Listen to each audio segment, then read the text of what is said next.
All right, so today is February 9th, 2012, and this is Bill Leonard. Now, what is your relationship to me, Bill? I am the proud father of Brianne Nicole Leonard. That is perfect.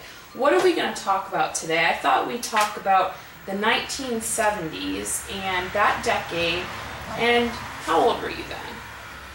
Well, I graduated from high school in '69, so I was just turned 18, so through that area I was between 18 and up into 74, 75, so 25, 18 to 25. All right, so what was going on kind of in that time period as far as civil rights? That was kind of over with, and now we had Vietnam, the war. So what was your stance on, Vietnam? What was going on at that time? Were you drafted to go to Vietnam? No, I wasn't drafted. I had registered for the draft. Everybody was required to register for the draft. I had gone to a college prep high school and went to Stonehill College in northeastern Massachusetts, and so everybody thought that if you went to college you would probably not be drafted. But what happened was in 1969 they had a draft lottery, and they assigned a random number to every month of the year, and I had a low number, number 32, so I thought that, I probably could get drafted. And I didn't do anything about it. I figured, I was in school, I'll kind of, go with the flow, see what happens. At that time, a lot of people were, I don't know a lot, but the media said a lot of guys my age were kind of leaving the country and going to Canada.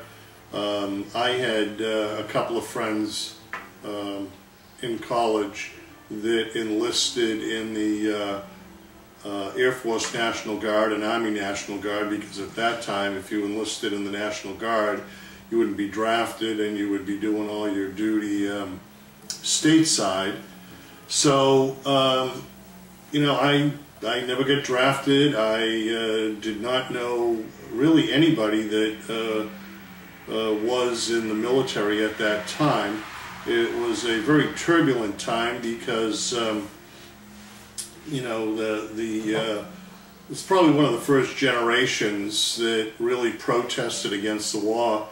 My dad and most of my friends' fathers were veterans of World War II, and they, at that time, quote-unquote, the U.S.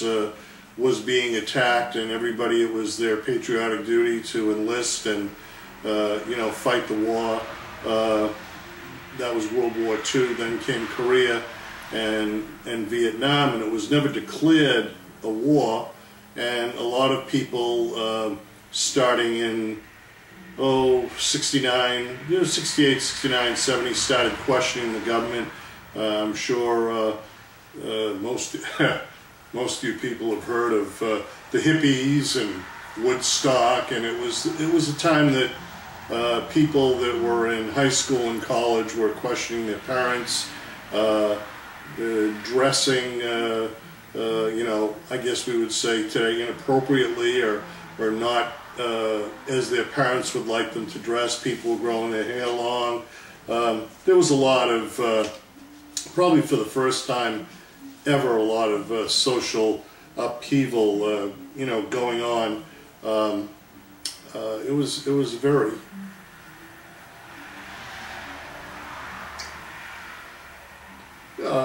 difficult time politically. Back then, you didn't have 100,000 cable channels. You had ABC, NBC, CBS. The nightly news, they would show actual file footage of firefights going on, give body counts, a lot of protests going on. biggest black spots in U.S. history was in 1970, Kent State University in Ohio. College students protesting, and the National Guard showed up, and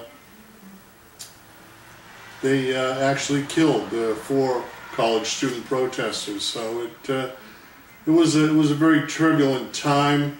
A lot of young men did not want to enlist. They did not feel it was a a sanctioned war, and as I said earlier, it was never declared a war. Fortunately, I did not have any friends, and I think somewhere, probably in the last couple of years of school, I met a few guys that were in Vietnam, but I didn't have any friends that were in Vietnam or lost their lives, but there were a lot of lives lost, and as it continues today, our government gets us involved in Iraq twice, Afghanistan, who knows, the news is saying Syria, Israel are going to go at it, so you don't see the protests today that you saw then. Why do you think that is? I think a lot of people, I know that I was somewhat involved in protesting, and but I think it was kind of everybody was doing it, so you did it and whatnot. It was like a big party. You know, go out and go somewhere and sing and chant and march and party, and I think that none of it. It really didn't amount to much. It was never, a lot of people say like today, you know, Occupy Wall Street. You know, you didn't have leaders, and it never got off, the protesting never got off the ground. The same stuff that we were protesting back then about, you know, our government lying to us, it's the same stuff that goes on today. So in this picture right here, can you tell us what's going on? As my father would say, when he saw that in the Brockton Enterprise somewhere in, I think it was about 1971, 72, I was probably a junior in college with my girlfriend at the time, Rosemary O'Brien, and she had a hippie nickname. Her nickname was Rosebud. My 3 friends, Jimmy Croftwell, Kevin Longvall, and Davey Donovan, we were all protesting the Vietnam War. We had walked from Stonehill, which was in a town called Northeastern, which was next to Brockton, Massachusetts, and we were protesting the war, and my father, being a World War II veteran, didn't understand that and was absolutely flabbergasted. I remember when he saw this picture in the paper, it caused a great deal of turmoil in the Leonard household the next time he saw me. That plus growing my hair long, which, you know, everybody was kind of into self-expression. You know, everybody was doing the same thing, just like I guess you do today, to be different. And I had curly hair at the time, and it didn't grow straight down, it grew out. So I coined a new phrase. All the black guys, they had their afros, so I said, well, the Irish guys with the curly hair, we have our iros. So there you go. So that's what that photo was all about. I think my mother had cut it out of the paper, and God bless her, she's 91, and a few years ago when she was going through all her stuff, she sent it to me. I'm surprised she used to put dates on things, but judging by the people that are in there, I figure it's like 71 or 72. So when they're in South Boston, Massachusetts, it was in the 1970s where they had riots in South Boston that had to do with busing black students into the schools. I think it was South Boston High School. And can you tell me a little bit about that, why they were protesting and why they didn't want the students to go to their schools at the time? Well, there's a lot of history that goes with that. You know, Boston was a major city in the Northeast. It still is today, and you had a lot of immigrants settling in different areas. And as my dad tells me, and my dad and mom were both from Boston in an area called Dorchester, and it was predominantly Irish Catholic. And you know, you might have, and at that time, you know, it seemed like there were certain areas that the Irish lived in, the Italians lived in, the Polish, the Lithuanian, the Jews. Everybody kind of settled, but they settled in their own areas, and they got along fine. They went to school, they went to work, but they lived in their own areas, and there wasn't a lot of socialization. And that was back in the 30s, 40s, 50s, and what had happened is with the more people, you know, after World War II and the economy picking up,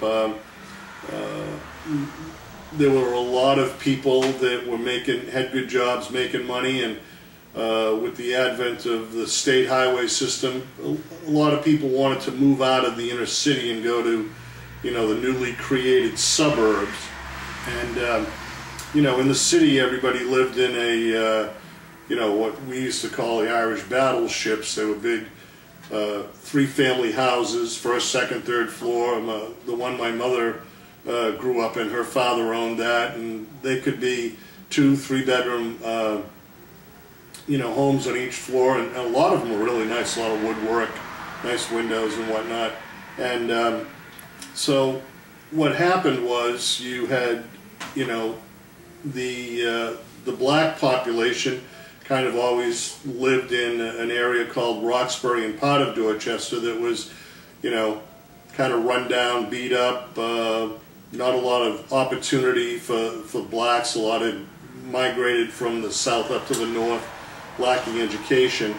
So there were some federal laws that were passed, you know, education should be equal, but it wasn't equal in those areas. I mean, the school, the buildings, the textbooks and whatnot. So there were some federal laws, and busing, Judge Garrity, who was probably the most hated person in the Boston area in the 70s, the busing became an edict, a law for the Commonwealth of Massachusetts in 1974, I believe.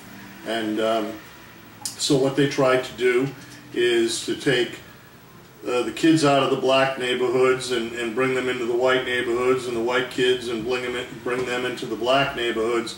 Even though the neighborhoods were 100% white or black, they wanted the schools to be racially balanced instead of taking money and making the black schools, you know, better schools, the physical building, teachers, materials, and whatnot.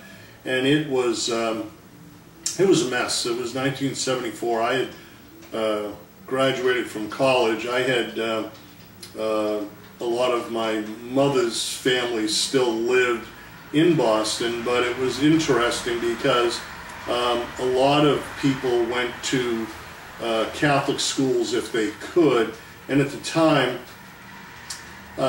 they kind of coined the term white flight, that those people that could afford to move out of the city, move into the suburbs, that's what they were doing. So what you were kind of left with was kind of a lower socioeconomic class living in the hardcore part of the city. South Boston, that was the Irish enclave, affectionately known as Southie. Roxbury, that's where the black folks lived, and we called that the Berry. And you know, you never. Well, it was Roxbury. Yeah, you never want it. You never want it to be in the Berry after dark. And it was, and the interesting thing was, I lived at the time in Brockton, which was about 30 miles south of Boston. My family, my dad and mom, after I was born, moved out of Dorchester and Mattapan, the Boston area, down to Brockton. So, I mean, I grew up. I went to the first probably 11 grades of school. I never encountered a black person in school, in church, in my neighborhood. So a lot of people in the suburbs didn't understand what was going on in the city. And it was, people didn't like to be told what they had to do by the government. You know, they wanted to stay in their schools. And there's a big rivalry in Massachusetts between a lot of the schools, especially in sports, and at that time a lot of people that were living in the city went to high school and didn't go on to college, and it was just absolutely crazy. Again, the nightly news, Channel 4, Channel 5, the Boston stations, you would see these school buses rolling up to schools. People were throwing bottles and rocks and banging on the buses, and these kids just had fear in their eyes about getting off the bus in the morning, getting back the bus the afternoon. There were days that black parents didn't let their kids go to school because they feared for their safety, and it was like, in Southie, it was a mother's issue. It was you never saw the dads on the news. It was the mothers. You know, they didn't want their kids going to the black schools. They wanted them to stay in the neighborhood. And as it turned out, it became a failed experiment. I know when I was in high school, and I graduated in '69, so it would have been '67 or '68. They had a kind of a precursor to the busing, was called METCO, and I forgot what the acronym stands for, but it was like Metropolitan something. They had black kids that they wanted to send to suburban high schools, and I went to an all-boys Catholic high school, and I still remember the kid's name. He was the first black student that the school had. His name was Darrell Gaines, and everybody, you know, said, "Oh, we get a black kid, he's going to be a heck of an athlete." Well, poor Darrell was a pretty smart kid, but you know, he couldn't play basketball and he couldn't play football, so there goes the stereotype. But that's the... Did you all get along with him, or did... Oh yeah, everybody, I mean, everybody accepted the kid. It was a small school. I think each class might have had 150 kids in it at most, and it was a relatively new school. And you know, the funny thing is, he was a big kid. Everybody looked at him and thought, "Oh, he's going to be a great athlete." And I can remember my English teacher, John Powers. He was the basketball coach, just like shaking his head after, you know, for basketball tryouts. He goes, "Jesus, Darrell," he says, "you're such a disappointment." I mean, our basketball team used to get the shit kicked out of it, and here's this poor black kid, and the coach thinks he's going to be the savior, and it didn't work out for him. And I think he just stayed at, I'm pretty sure he stayed at the school 1 year. He didn't graduate with us. Yeah. So how did that whole like era of like just kind of turmoil, it seems like, have an impact on kind of like how you went on from there? Did you kind of take that and change some of your beliefs after that about some things, or well, how did that... I think I grew up in a very strict family. You know, I can still remember, I'm sure you folks going to see this have heard of Woodstock or seen the movie. Well, I had a friend of mine that went to Woodstock. My sleeping bag went to Woodstock. I didn't,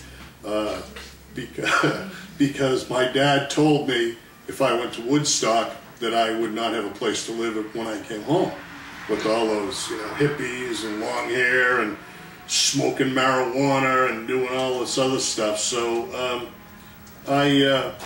you know, and one of the reasons I didn't enlist in the military was I didn't like people telling me what to do, just like the people in Southie didn't like to be told what to go to school. I would think one thing that I really learned from that is that you have to treat, regardless of gender, color, culture, heritage, everybody as you would want to be treated yourself.